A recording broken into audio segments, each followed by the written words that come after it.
Welcome to the Nexus Unloaded podcast. This is Will Crozier. And I'm Nikki Westcombe. We are the founders of Nexus Performance.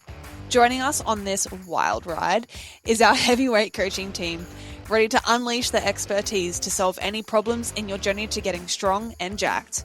Through our real-world experience, we hope to break things down in a digestible, applicable, and entertaining way. So pump up the volume and let's get into this.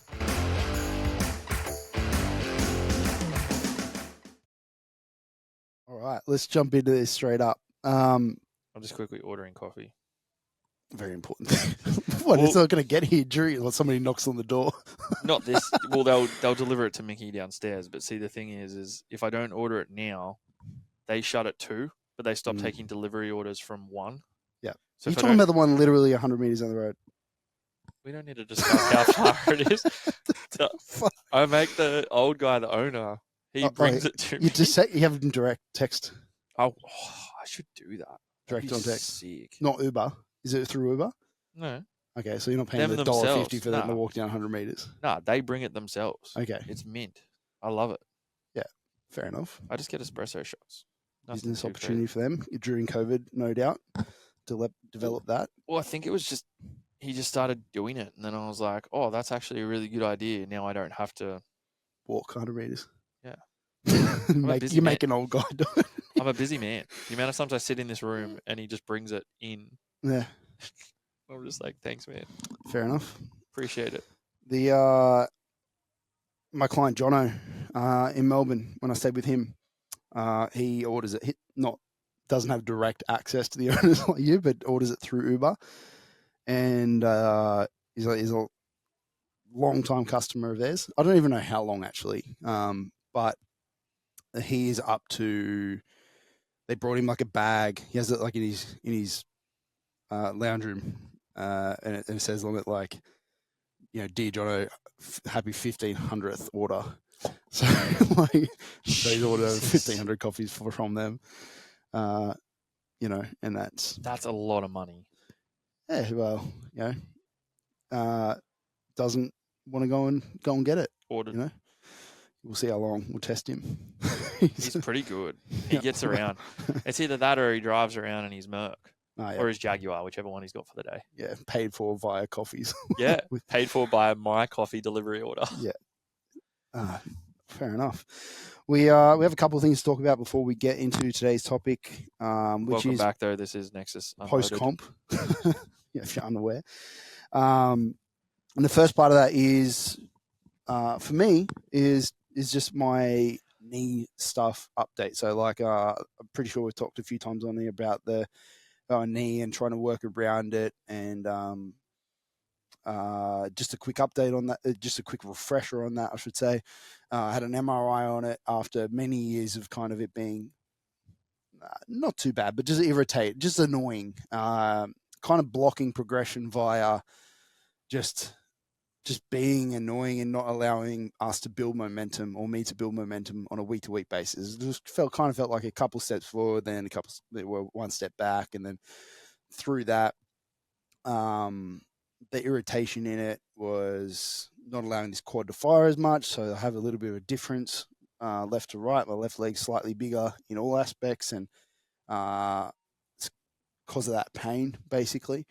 And then it started to interrupt on accessories, so like things like the hack squat and the pendulum squat and the leg extension, all these great machines that we have here. I just wasn't able to push them hard, which was really annoying because I really want to fucking use those machines. Yeah. It can be bloody difficult. And so the list of quad, especially, but leg stuff that I could do was just getting smaller and smaller. And then I got suggested by a friend after putting it off for many years. He's like, "Fucking go get a scan." And so MRI came through. Yep, tendons, ligaments, muscles, everything great. But no surprise, cartilage is a little bit beat up, and there's a bit of fluid in the joint that's causing irritation, causing that inflammation, and essentially all the stuff that's going on. And I went and got, after waiting many, many weeks due to just ill timing of them moving businesses and having a backlog of client stuff, went and got a couple of injections in the knee last Thursday, which was a Synvisc injection, which is a combination of a couple of things in there, but in short, kind of like a synthetic lubricant in the joint, sort of to help that cartilage out, create a little bit of a buffer, so that there's not as much irritation happening, as well as at the same time, PRP, which is plasma-rich platelets, where they take your blood and then they take the liquid gold, as they call it, because it has like a goldy color, and then they inject it back in. So it's literally like Spin it first. Yeah, they separate all the elements of blood, and they get this goldy part out, and they put that back in. And I get that done. I got that done last Thursday, and I get it done again this Thursday and next Thursday. So a bit of everything. I have had it done before. I had it done 5-6 years ago now. I can't remember exactly when, but I had it done in both knees. But that time it was just literally sit in a chair like I am now, and he kind of just jammed it in both knees. And it caused a lot of pain. I remember doing it, and then I couldn't. He said I'd be able to walk out of it, but I kind of had to, I couldn't literally straighten my leg. Perfect. So I couldn't walk out. I'd just sit there for, I forget, maybe half an hour for it to kind of disperse a little bit before I could kind of do it. And even then I couldn't straighten my leg for a couple of days, and kind of walked around like I was 90 years old. And exactly what you want. Yeah, I don't know if it worked or not. It did get better after that, but I was doing multiple things, so hard to say. He proclaimed it definitely worked. Fair enough. And but this time it was done laying down, so the knees more slightly bent at a very slight angle. You're propped up on this thing, which I'm guessing is better. And then they also used local anesthetic, so they put that in first. And also under ultrasound guidance, so trying to get it in the exact spot, I guess. Did you tell him that you're a pro with radars and stuff? Definitely not. No. You could have guided it yourself. No. Sorry, boys, I've got this.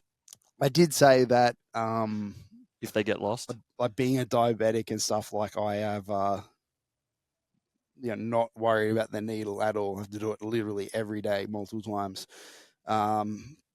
But it was kind of annoying him having to do it. I hate it when they have to do it. Yeah. But I'm glad to say that the most painful part of the whole experience was them taking my blood, the little prick that you get for taking your blood. I hate bloods. Which, I mean, isn't that bad, let's be honest. No. So the tiny needle that they use, which is an insulin needle, they use to put in the anesthetic. He does very carefully, and then the rest of it they do the Synvis first, and then he did the PRP after, all in the same needle. They the just local replaced anesthetic hurt? Nah, that's what I mean. The hardest part, the most painful part for me was taking my blood. I swear local anesthetic hurts when it's injected. When I've had it in my back. It was tiny. When they, not the needle itself, actually the anesthetic going in. I don't know. I always, every time I've ever had moles and stuff cut out of my back, the needle itself I don't have any issue with, because I can't see it. Stings a bit. It's the actual anesthetic itself getting injected in, the liquid hurts. It stings, and I did mine very hate slow, it. so maybe it was that. Okay. Maybe it's the flow. I think they just jam it and slice me open and see you later. Yeah, but it was all good. Obviously, I can't say that my knee is fixed yet. But it's on the right path. I wasn't allowed to. I'm not allowed to train legs for a week-ish, was the suggestion via my physio. So I haven't actually done anything. I've done some just squatting, the bar, and just kind of just moving around in general. Obviously, walking around and living life. And it's honestly really, really hard to say. So I don't want to make any calls on it yet. I'll see, I guess, when I train legs this week. But when they and everything on the internet says it doesn't really get into full effect for a month or so. So yeah, we're at that point. But that's kind of an update on that. Like I said, I got to get PRP on Thursday, and then the Thursday after as well. But I'm pretty sure I'm allowed to train legs through that. I don't know. I think it was the Synvis that I wasn't allowed to train. Surely not train legs for 3 days.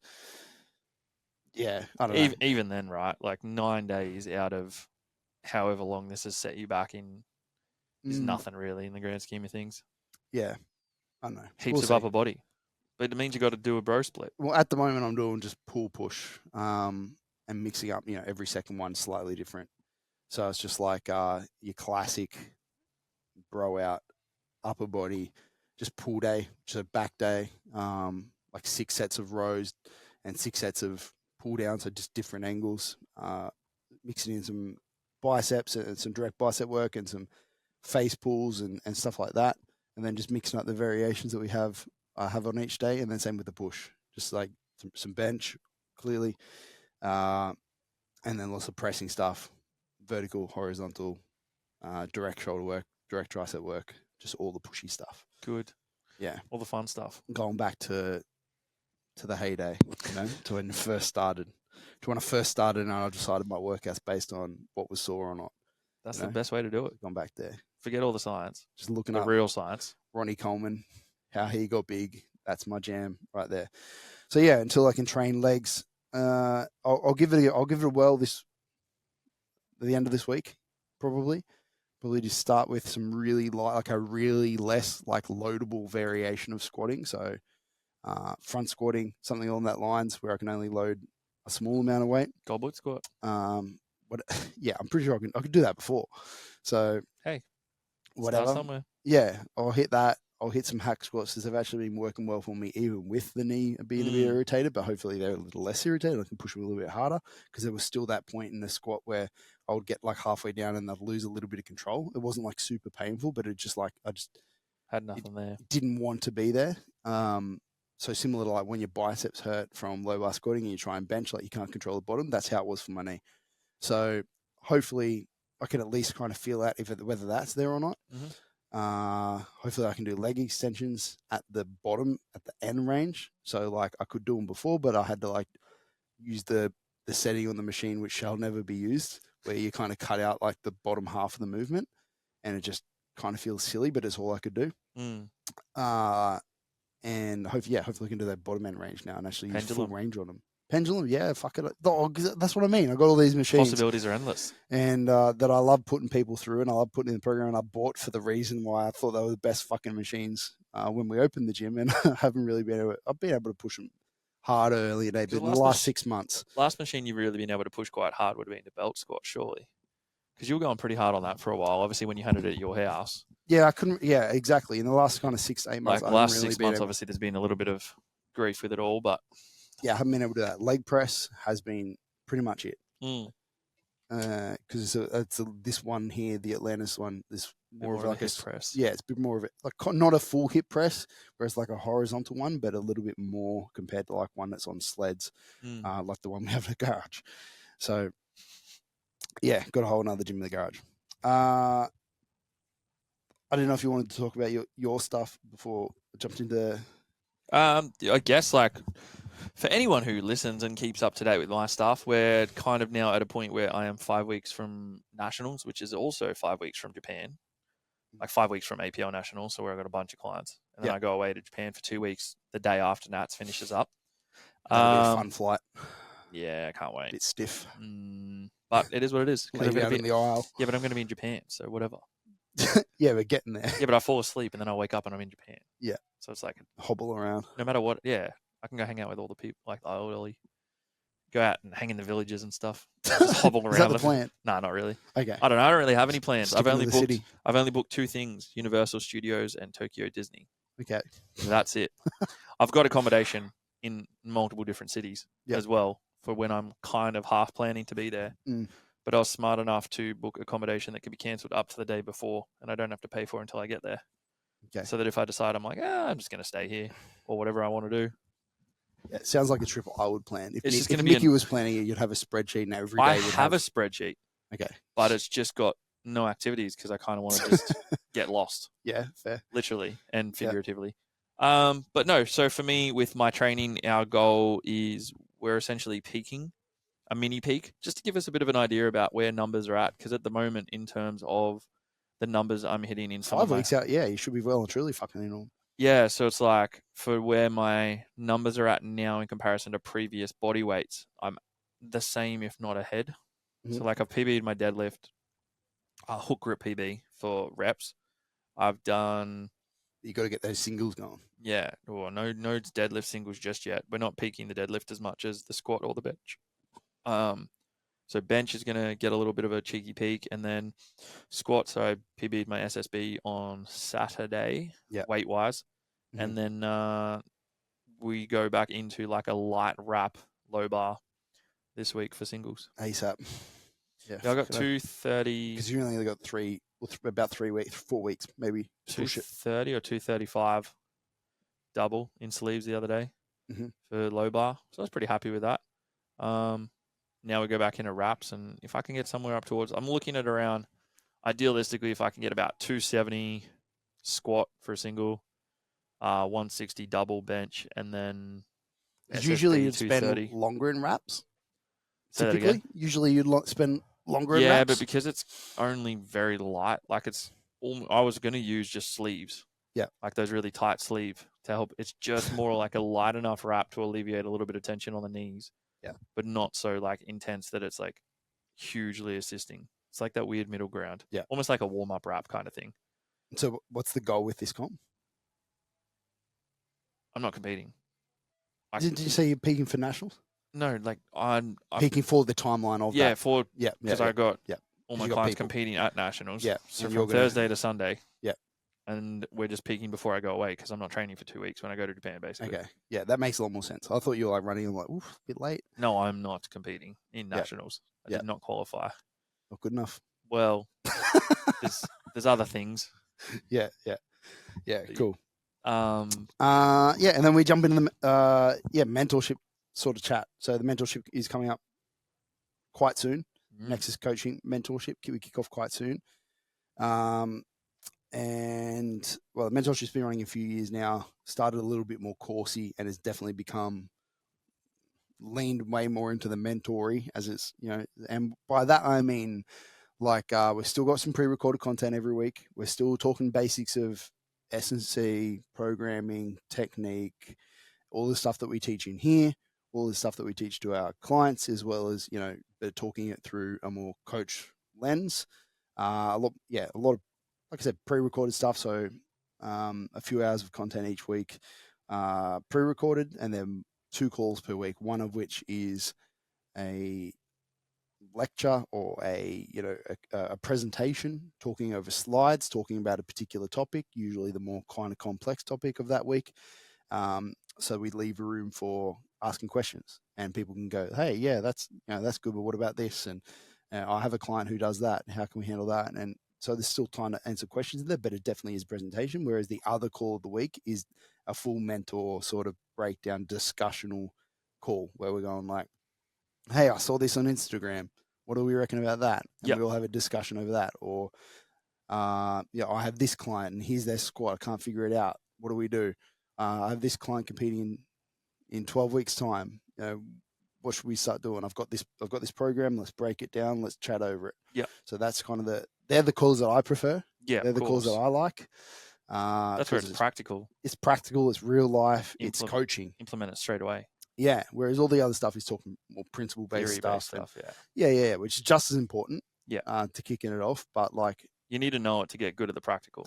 Exactly. You got to layer it. So that's the first kind of stuff you layer down, and then you learn the more practical stuff on top, and then we discuss over those things. So kind of like the idea behind that is that we can accommodate somebody who's just finished their Cert 4 with the more I don't want to say basic stuff, because like basic makes it sound like I haven't spent fucking 15 years learning it. It's basic in this like how I put it together, hopefully. Yeah. But I've certainly made 1,000,001 mistakes getting to that point, to the point where it sounds basic. Well, that's the thing, right? Like you need to become essentially a master to be able to make things sound easy. Yeah. Like make people understand it at every single level. And that's, I guess, where the biggest benefit from the mentorship is. And it was for me when I first partook in it, was like having that understanding. Like I knew how to train. I had all that sort of knowledge around that, but it was more just like practical ways that I can implement it, ways in which you can go about it. And yes, you need all this like the basic base level information to be able to build upon that, because without that like foundation, you have nothing to build upon.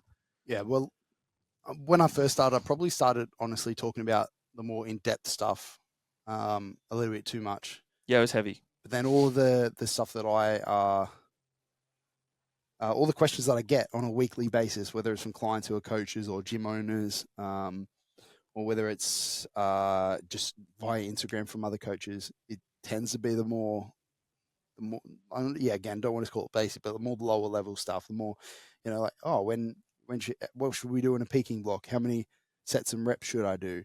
What are the pros and cons of this exercise versus that exercise? So it's more like a lot of that, all that stuff, and then we layer in the heavier, the deeper discussion in the more free flowy calls. Yeah, and it's I really only like the because structure that we've landed on now. the other stuff can be a little bit daunting. Like peaking a client for the first time is daunting. Like Yeah, it is. absolutely. You Yeah, don't know what to expect. You're just like, you want to give your best for the client. Yeah.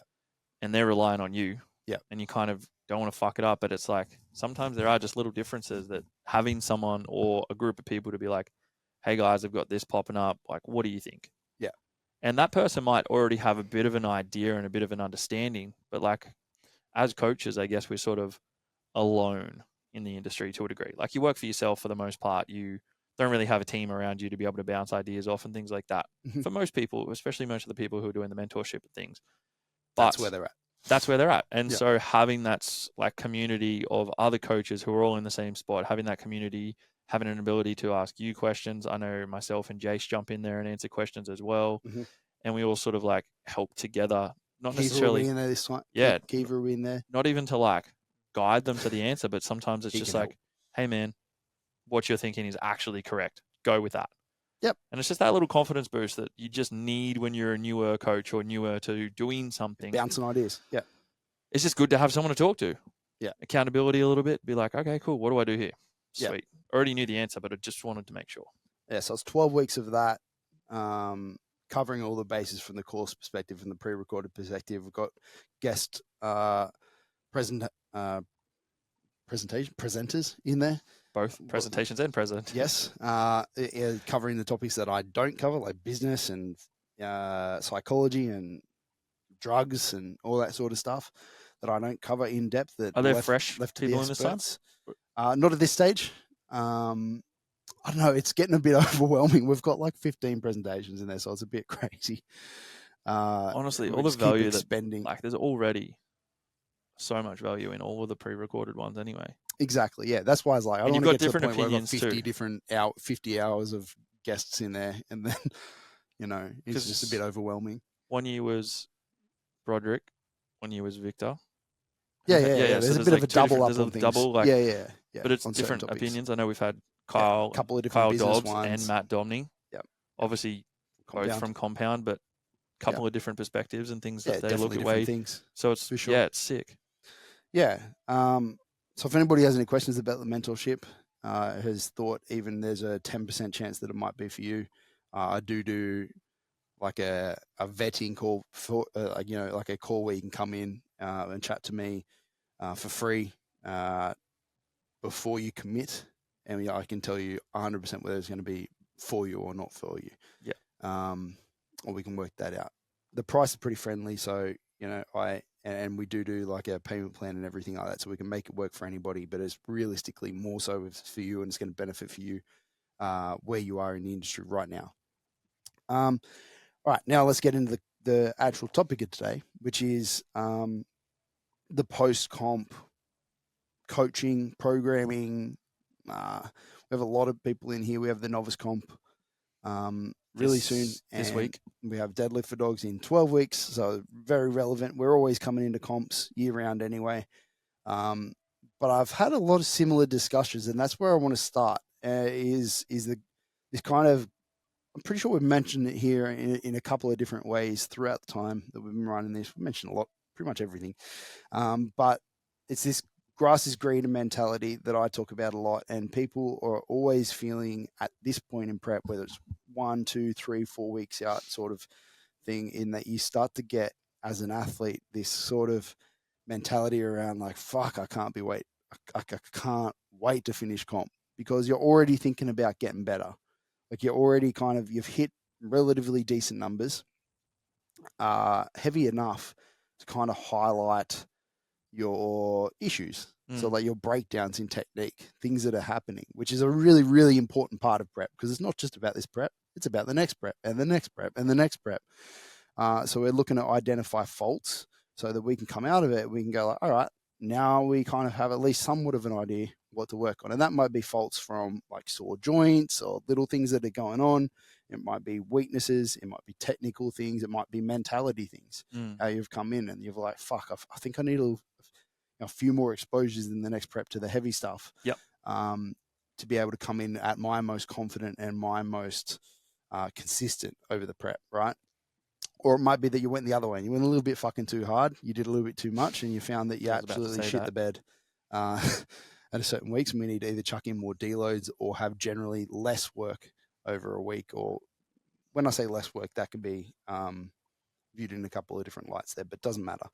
But yeah, this grass is greener mentality where you want to come in, and then same when you've been doing an off season for a long time, you get the same sort of way. You're like, fuck, I can't wait to hit some heavies. So you're always kind of in this grass is greener mentality where you're like, fuck, I can't be waiting to do the other side of next goal. Yeah. And we've both been there. I've been there every single off season I do. I'm like, fuck, can't wait to hit some heavies. Every prep I do, can't wait to hit some hypertrophy work, get bigger, get better. So everybody's been there every single time. Yeah, absolutely. And it's because there's pros and cons to both worlds. I really enjoy competing, but fuck, some of those prep weeks are hard. Yep. Yeah, when you look at numbers on a spreadsheet or you look at numbers in a system. There's just some sessions that are fucking massive. And, you grind through it and they are hard and they suck at the time. But then when you get the comp, you hit your PBs, you have those moments, it's always worth it. And then in an off season, you're like, oh yeah, like you're loving it because you're getting the pumps on, you're getting a lot of hypertrophy work in, you're going back to your bro days a little bit, but then you're just not hitting as heavy numbers and you feel a little bit weak. I feel like you're not progressing. Absolutely. It's really hard. The amount of people who have said that to me. Yeah. I'm having that conversation with a couple of people at the moment. I'm like, trust. I think it's. Yeah. We if always you understand it, you'll get it. We always say that, like, and I think this is like a coaching thing that's from way back, is like, follow the plan and trust the process. It's like, trust the process. Like, that's great. But if you don't understand that, like, why a dumbbell incline press will have a decent enough carryover to your competition bench press in time, and you're not necessarily doing bench at the moment, so you don't, or you've got like some wild variation that's like a close group feed up or something, and you're like, oh, well, I was doing 180 kilos, now I'm only doing 90. Yeah. You're like, well... Yeah, it can be hard to trust the process. It's very hard. Yeah, absolutely. And I find myself getting stuck in that mindset myself still. Yeah, in absolutely. both ends of the spectrum. But as long as your coach, the person guiding you, like I have a lot of clients that are coaches themselves, so obviously they want to know the process, not just trust the process. Absolutely. But I try and go out of my way to get people to understand the process and know the process a little bit deeper rather than just trusting the process. Although both sides are important to it, whether they're a coach or not. Yep. Because when you understand it and when you know it a little bit deeper and you go like, I'm doing this because of the, X, Y, Z, and hopefully make me a better lifter down the line, it's easier to trust. Yep. And it's easier to put in effort, right? So for all the people who are 1, 2, 3, 4 weeks out, whether it's one of our comps, whether it's another comps happening every weekend around the country. So somebody's in this, that's listening.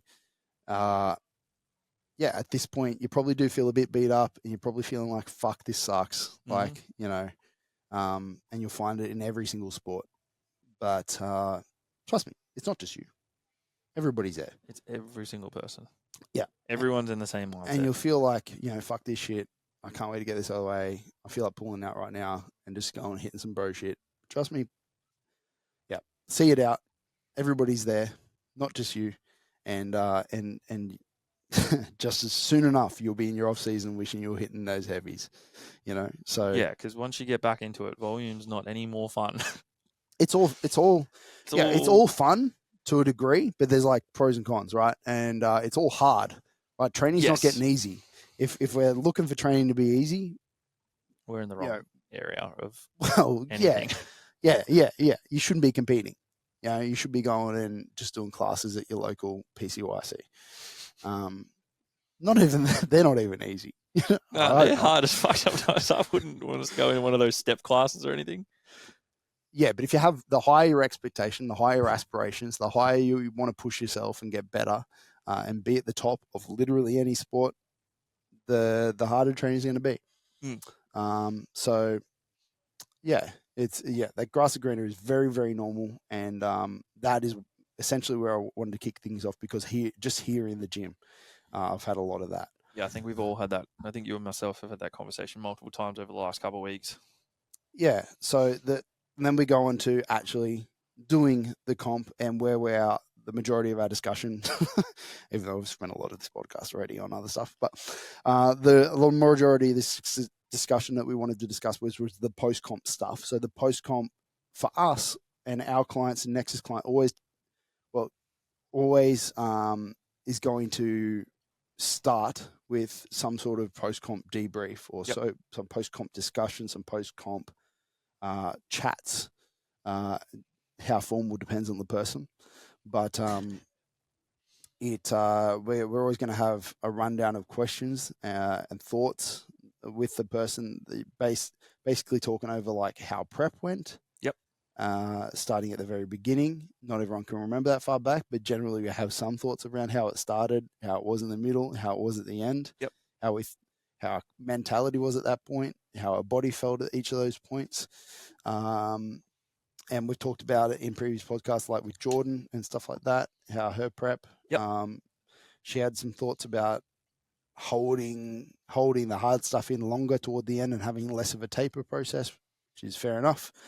She is relatively newer and hitting smaller numbers because she's a smaller person. So implemented that. Lots of good things came from that. And we changed it in the next prep, which led to some really, really good outcomes. And that's something that we're going to not only use for that prep, but forever on. Right. But yeah, it all starts with this comp pro debrief. So do you have any common, I guess, they're going to be common questions, but common themes that pop up with people? Exactly that. I think the questions themselves should be pretty straightforward. And I know that we have a form that we send out. Didn't go well. Yeah. We have a form that we send out to our clients. And generally speaking, we try and hold off on having any conversations at least 3 to 5 days. Like any big discussions. Like I know myself, I send the form out. Like I'm not going to send it to the client on the day they've competed. No, because the emotions are so high. Like you're riding the wave of good or bad emotions on both ends of the spectrum, and like it's either going to be 100% positive or 100% negative. Yeah, and that's it. Like if I know for a fact that if you'd sat me down the day of my comp or even the day after and was like, "How'd we go?" I would have been the most fucking negative individual you'd ever meet. Not taking into consideration the fact that I'd 40-something kilo PB'd and all of this, that, and the other. It's just focusing on the negatives of certain things that happen. Because realistically, it just directly aligns with what your expectations are. Yeah, and that's like, it's a human nature thing. It's like you're always we do this sport because we want to get the best out of ourselves. Yeah. And if we feel like we haven't necessarily achieved that, then we have a tendency to become a little bit more negative than we may need to. Whereas if we let emotions subside a little bit. Super duper positive. Yeah, as well. Exactly. Could be just as bad, because then you look at it and you're like, oh, the prep went phenomenal. Everything was astounding. Yeah. Kiva. And you actually look at it and maybe weeks didn't go as well as you'd hoped and things like that. So like, I guess the common themes that come out of it is like an honest discussion, both from a client and a coach perspective about expectations. Were expectations met? I know one of my questions that I ask clients, and I remember when I first started, this was not a question I would have asked at all, because I would have almost been scared to hear the answer. But it's like, what from me as your coach could I have done better or different? Mm-hmm. And allowing that person to like have open and honest feedback, like with Jordan, for example, like she straight up said, okay, this is what I think we could have done different. And I took that. I could have been like, no, fuck, I'm not doing that. That's silly. But instead I sat there, took it on board. She came to me with information, evidence, etc. And we had a really good discussion around it. It led to a phenomenal result in the next comp. And I think if you as a coach allow your client to be open and honest, whether it's going to hurt your ego or your feelings just a little bit or not, and then you guys can have a bit of an open discussion about around that. Don't be afraid to tell us. Exactly, 100%. As a or client, tell your coach. If you've got another coach or whatever, if you're a coach yourself, don't be scared to hear what your clients have to say, because at the end of the day, they're the ones that are going to be saying nice or bad things about you out there in the open. if they've had a negative experience and they feel they can't come to you and talk to you, then there's not going to be that sort of communication. But I think having that just open and honest communication with them and allowing them that space to talk and speak freely about things. And like at the end of the day, you guys can sit there, and as long as they're willing to have a discussion with you around it. Yeah. Well, that's literally coaching. Yeah, exactly. As you can come back and create a plan of attack. And I know myself that like keeping clients around long term comes down to having those conversations. Sometimes copping it on the chin and being like, yeah, you know what? Probably could have done that differently. Yeah, I actually have a client in prep at the moment. Dylan, well, I have a lot of clients in prep at the moment, but at various stages. But Dylan's coming into the fun end of it. Well, it's the fun end for me. Fun end, not so fun for some people. But yeah, he's pretty close to comp. Has comp been not too long, and yeah, and we had a bit of a mishap at I don't even want 5-6 weeks out, something, maybe even 7 weeks out, something around there, where we absolutely just ran face first into the wall of fatigue, and kind of like it was like good, terrible. And maybe there were a couple of signs that he's pretty good at masking it, but I now have a closer eye on things, and will have a closer eye on things in future preps, absolutely. Because he is pretty good at masking it, and all his lifts are pretty slow in terms of just like, whether they were hard, easy. He's a fairly slow lifter. So his videos aren't as completely obvious. But I can see it now. I have a tighter hold on it. And he's also better at picking up himself. Yeah. So he can give me better feedback, despite him being a coach. We're not always the best at being 100% honest. Or subjective. And yeah, we like to absolutely give it our all and push through it. I absolutely have clients, I'm picturing a few right now, that will be on death's door before they're happy to admit that any fatigue is there in the slightest. It's like, how was your recovery? Amazing. How was your recovery? Amazing. How was your recovery? I am pretty much dead. That is the timeline. It's not a 5, 4, 3, 2, 1 type scenario for most people. It is, well, some people are really good at that, but most people are the completely flipping it around. So yeah, with him, we'll absolutely be taking that information into future comps, and we'll be using that to probably pre-plan deloads a little bit more and a little bit more frequently for him, rather than just the 1 or 2 throughout a 12-week peak. We might do one more, or we might alternate weeks of squatting and deadlifting to manage fatigue a little bit more, or we might just do a little less work overall to find that more ideal or optimal amount of workload or training dose, as I like to call it, throughout a whole prep, to just manage it a little bit more and just drag out blocks a little bit easier.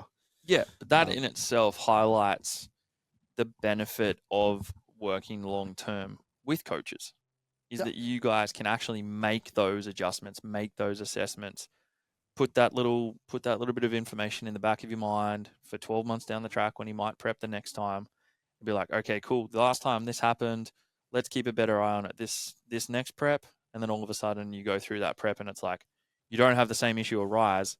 Things are a lot more positive, and everything just sort of is a little bit more smoother sailing. It's never perfectly smooth sailing in prep, but if it can be a little bit smoother, then it's always a massive benefit, I think. Because you might be, and this is easy to admit for most people, everyone knows who they are, but you might be that person who literally will not be willing to admit defeat, and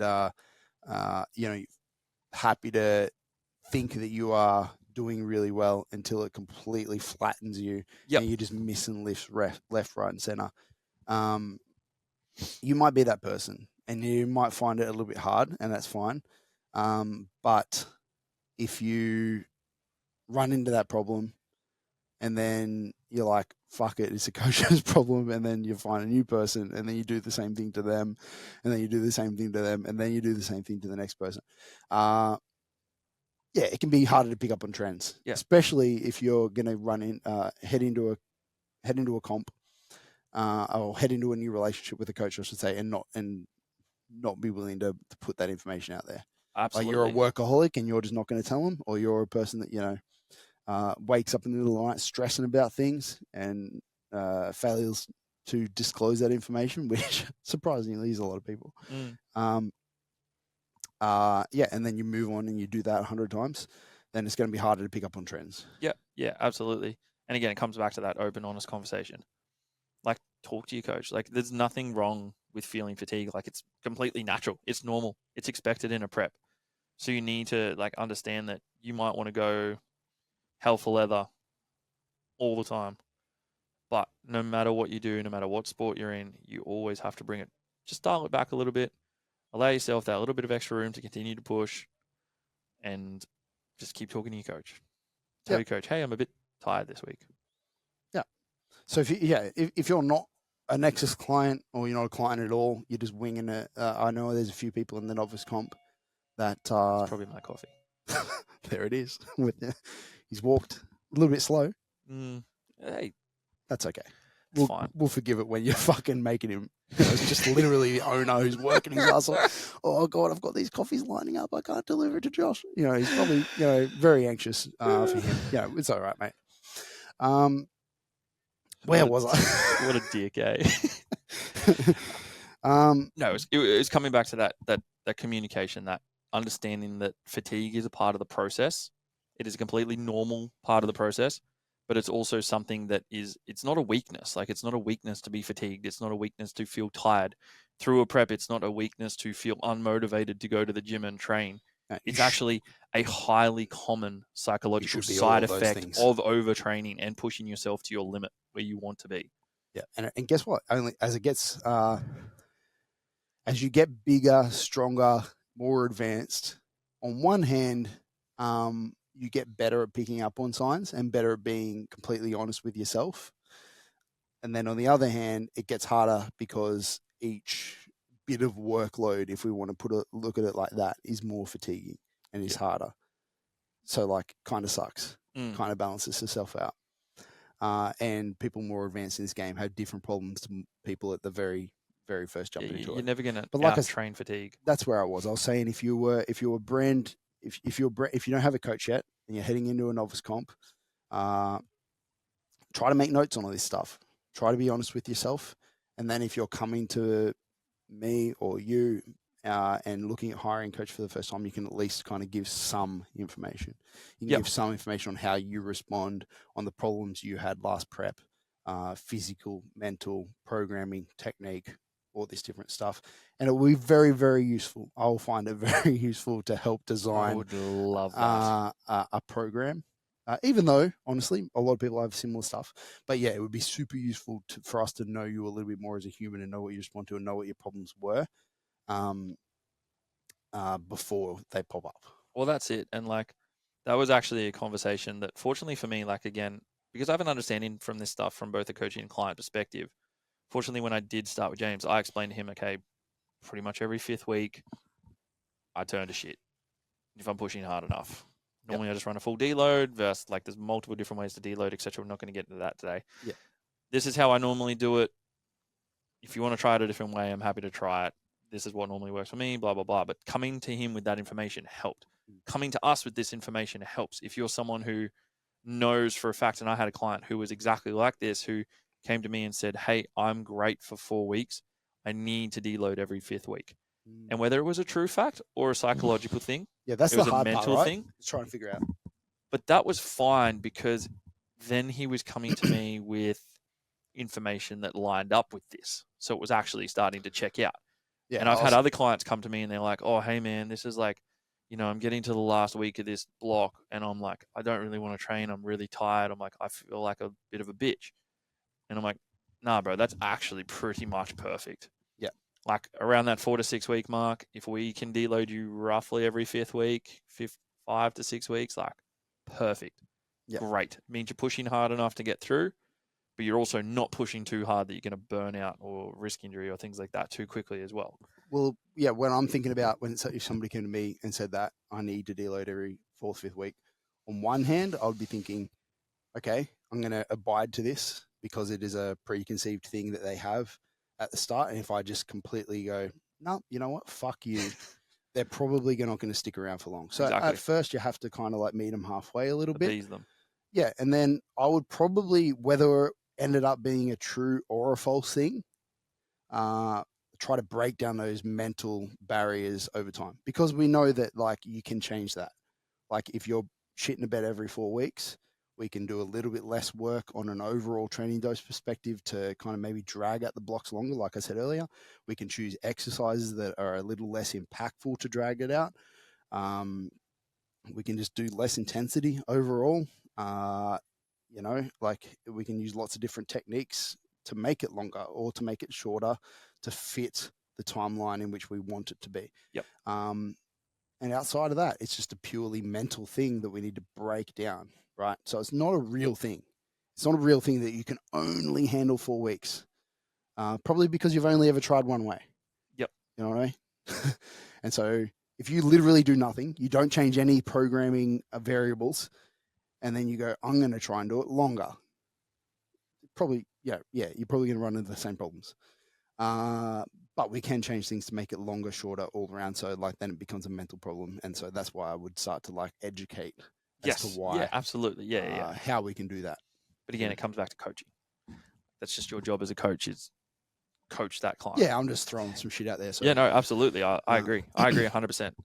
People are always going to come with preconceived ideas of how they've done things in the past or how things should be done or whatever the case might be. And there'll be absolutely times when you implement it almost 100% of what they've said, and other times when you start to potentially change the way they think about things. But your job as the coach is to communicate with them and give them an understanding and show them the information and be like, okay, well, this, you were saying this, but we can actually see this trend here. And then they're like, oh, okay. And then all of a sudden now their mindset goes to, well, actually, I can push a little bit longer. I can push a little bit harder. I don't need to do this or deload then or whatever the case might be. But yeah, let's. I know we do have a couple more things, but I'm thinking that's a pretty good spot to leave it. Yep.